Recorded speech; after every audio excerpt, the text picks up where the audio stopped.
Well, we've got an important public safety announcement tonight about the creepy porn lawyer. If you see him outside your window after dark, do not call him out. Absolutely do not approach him.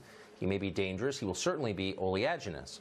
Fortunately, though, you're unlikely to personally encounter the creepy porn lawyer unless you live very close to a CNN or MSNBC studio. An updated count of his television appearances by the Media Research Center found that the creepy porn lawyer has been interviewed 147 times since March 7th. That's more than 2 appearances a day, every day. 74 of those televised interviews were on CNN. They're proud of that. 57 were on MSNBC. If you want to remain safe from the creepy porn lawyer, we'd advise 2 courses of action. First, remain near bright lights and away from empty alleyways. And second, stay very close to a Fox studio in your area. He's proved totally unwilling to even get anywhere near that. Thank heaven. Well, on Twitter, you may read former CIA head John Brennan spouting off about the political news of the day, attacking the president's dishonesty, he says. But it turns out Brennan himself is a liar. He's been caught lying, odd for a government official. Last year, for example, Brennan told Congress that the infamous Steele dossier had no influence at all on the intel community's claim that Russia interfered in the 2016 election. Here's a selection. Do you know who commissioned the Steele dossier? I don't. Did the CIA rely on it? No. Why not? Because we didn't. It wasn't part of the corpus of intelligence information that we had. It was not in any way used as a basis for the intelligence community assessment that was done. Ooh, busted liar. By the way, Brennan, you should know this, is an NBC and MSNBC paid contributor now, needless to say. 2 top former intel officials, though, dispute his claim, the one you just heard, that the dossier formed no part of the corpus of intelligence used by our government to spy on the Trump campaign. Retired National Security Agency Director Michael Rogers and former Director of National Intelligence Jim Clapper both admit now that the Steele dossier and its Clinton campaign-funded allegations did, in fact, influence the intel community assessment. We knew that, but it's nice to hear it confirmed.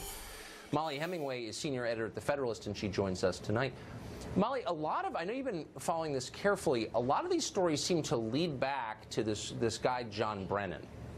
And you would think, as the former head of the CIA, he's someone you'd be able to trust, but he seems not only a liar, but an inept one. Am I misreading this? We have a problem with multiple heads of intelligence agencies, and that does include Brennan, who has a history of lying specifically about spying on American citizens. So it's difficult to hold him, take him seriously. But we've also had problems with falsehoods being said also by James Clapper, who gave inconsistent testimony about his leaking to the media. And we have also had problems with James Comey himself, whether he understands what a leak is and how he has been involved in it.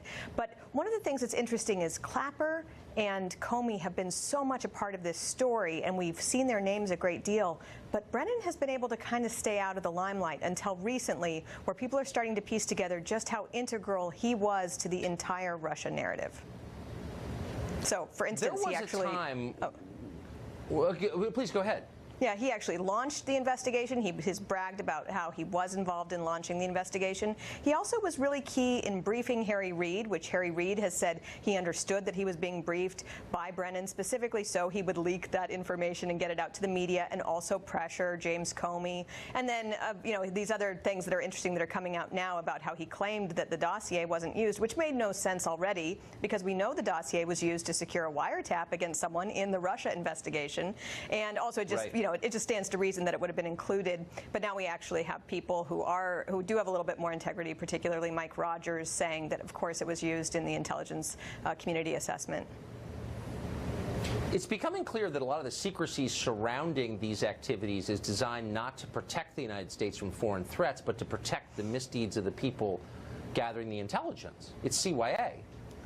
Yes, it does seem that has become a big part of the operation. Whether people got in over their head, whether they were led astray by Brennan and they did things that maybe they shouldn't have done, it does seem that a lot of what we've seen in the last few months is about attempting to keep people from finding out the full extent of what was happening. Today, the New York Times did report, based on just a widespread leaking from people who were involved in the investigation, that yes, people are now admitting they were spying on the Trump campaign in a fairly widespread fashion. It wasn't just Carter Page; it was 4 top top officials. They weren't just using FISA wiretaps. They were also using national security letters and human intelligence, at least one human intelligence source. So this is busting wide open, and I think people will start demanding a little bit more in terms of just what the FBI and other intelligence agencies were thinking when they began spying on the political campaign of a major party.